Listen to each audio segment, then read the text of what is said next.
Sanamkela Avalanche of Grace, kama lami ndithenjiwe molweni kwinyanga yethupha. Inyanga yethupha inyanga yokugqibela yasebusika. Xa iphela sizabe sihlukene nobusika.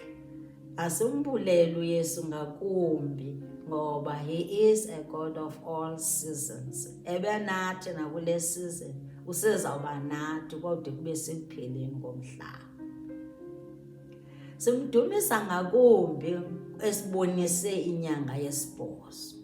Abanye bebeyifuna uyibona le nyanga bayibonanga. Uyasethanda uYesu.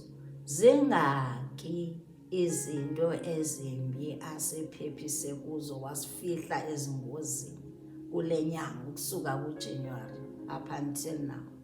Zingaphi izigulo ebemele ntoba siyesanazo kodwa yena wathi ngeke ndaba ngabam kaloku wasifihla phansi kwamaphiko akhe ngothando lwakhe. Asiye kwindumiso yama-98 sive uDavid uthini namhlanje. I-heading ithi uThixo makabongwe ngenxa yobulungisa bakhe. Ulungile uYesu ngawo wonke amaxesha, umhle. Vumani kuYehova ingoma entsha ngokuba wenze imisebenzi ebalulekileyo.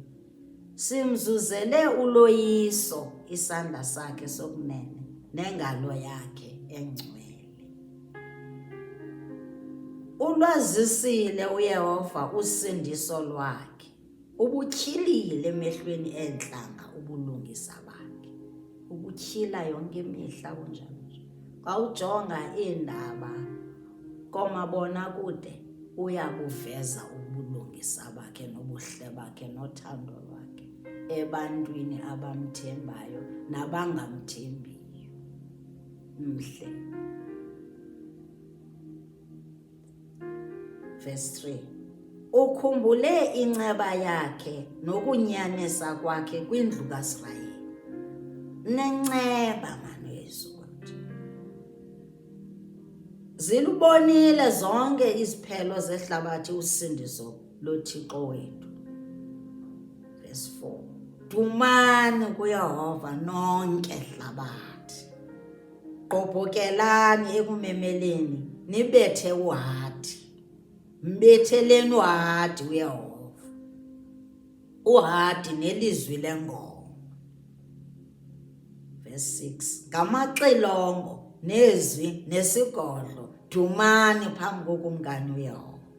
Malugqume ulwandle nenzaliseko yalo elimiweyo nabame kulo. Verse 8. Imilambo mayibethe izandla zimemelele kunye iindaba phambi koYehova ngokuba esiza kugweba ihlabathi.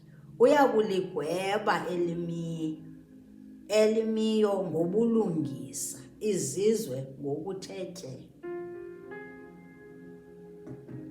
Chaza ubulungisa bakhe ukuba nguye fanele simphakamise. Funa simphakamise. Uze uthi makugqume nemilambo, makugqume ulwandle lugragame ngoba nguye umaxhoba yakhawuleza olenzile ulwandle. Wenze yonke into kulomhlaba. Sizizidalwa zakhe. Yolo nto fanele simbulele, simdumise. Singabi nenhloni ngaye futhi. Simile kunjanje kuye. Asigungqugungqu Yesu. Asishukushuku Yesu. Simbonile empilweni zethu. Inkosi kakhulu ngothando.